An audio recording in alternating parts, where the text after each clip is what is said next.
തെക്കൻ ലെബനനിൽ ഇസ്രയേൽ നടത്തുന്ന ആക്രമണങ്ങൾ ശക്തമായതായും ആരോഗ്യ സേവന കേന്ദ്രങ്ങളെ ലക്ഷ്യമിട്ടുള്ള ഈ ആക്രമണങ്ങളിൽ ചുരുങ്ങിയത് 14 പേർ കൊല്ലപ്പെട്ടതായും റിപ്പോർട്ടുകൾ സൂചിപ്പിക്കുന്നു. ഇറാനിലെ ബഹാരസ്ഥാനിലും ഖോമിലും നടന്ന ആക്രമണങ്ങളിൽ 18 പേർ കൊല്ലപ്പെട്ടു.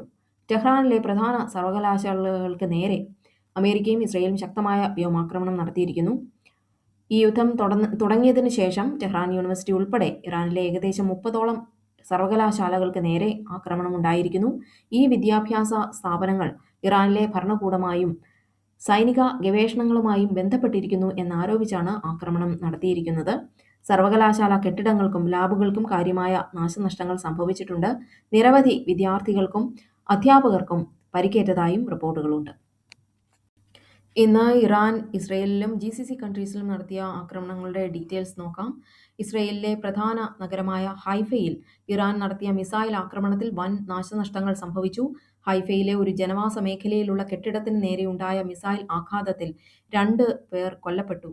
കുറഞ്ഞത് 11 പേർക്ക് ഗുരുതരമായി പരിക്കേറ്റതായും ഇവരെ സമീപത്തെ ആശുപത്രികളിൽ പ്രവേശിപ്പിച്ചതായും ഇസ്രയേൽ ആരോഗ്യ വിഭാഗം സ്ഥിരീകരിച്ചു. ജനവാസ കേന്ദ്രമായതിനാൽ നിരവധി കെട്ടിടങ്ങൾക്കും വാഹനങ്ങൾക്കും തീപിടിക്കുകയും തകരുകയും ചെയ്തിട്ടുണ്ട്. അമേരിക്കയും ഇസ്രയേലും ടെഹ്റാൻ ഉൾപ്പെടെയുള്ള ഇറാൻ നഗരങ്ങളിൽ നടത്തിയ ആക്രമണങ്ങൾക്കുള്ള മറുപടിയായാണ് ഹൈഫയെ ലക്ഷ്യം വെച്ചതെന്ന് ഇറാൻ അനുകൂല കേന്ദ്രങ്ങൾ അറിയിച്ചു. ഷാർജയിലെ ഖോർഫഖാൻ പോർട്ടിന് സമീപം നടന്ന മിസൈൽ ആക്രമണത്തിൽ 4 പേർക്ക് പരിക്കേറ്റതായി ഔദ്യോഗിക റിപ്പോർട്ടുകൾ സ്ഥിരീകരിക്കുന്നു. ഇറാൻ വിക്ഷേപിച്ച മിസൈലുകളും ഡ്രോണുകളും UAE പ്രതിരോധ സേന ആകാശത്ത് വെച്ച് തകർത്തു. ഇതിന്റെ അവശിഷ്ടങ്ങളാണ് ഖോർഫഖാൻ പോർട്ട് പരിസരത്ത് വീണത്. പരിക്കേറ്റ 4 പേരും വിദേശ തൊഴിലാളികളാണ്. ഒരാൾ നേപ്പാൾ സ്വദേശിയാണ്. അദ്ദേഹത്തിന് ഗുരുതരമായി പരിക്കേറ്റിട്ടുണ്ട്. ഇദ്ദേഹത്തെ വിദഗ്ധ ചികിത്സയ്ക്കായി മാറ്റി. മറ്റ് 3 പേര് പാകിസ്ഥാൻ സ്വദേശികളാണ്.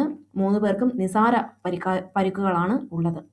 മിസൈൽ അവശിഷ്ടങ്ങൾ വീണതിനെ തുടർന്ന് പോർട്ട് പരിസരത്ത് തീപിടുത്തമുണ്ടായി. ഷാർജ സിവിൽ ഡിഫൻസ് ഉടനടി സ്ഥലത്തെത്തി തീ നിയന്ത്രണ വിധേയമാക്കി. ഖോർഫഖാൻ കൂടാതെ ഫുജൈറയിലും അബുദാബിയിലെ മുസഫയിലും മിസൈൽ അവശിഷ്ടങ്ങൾ വീണ് നാശനഷ്ടങ്ങൾ ഉണ്ടായിട്ടുണ്ട്.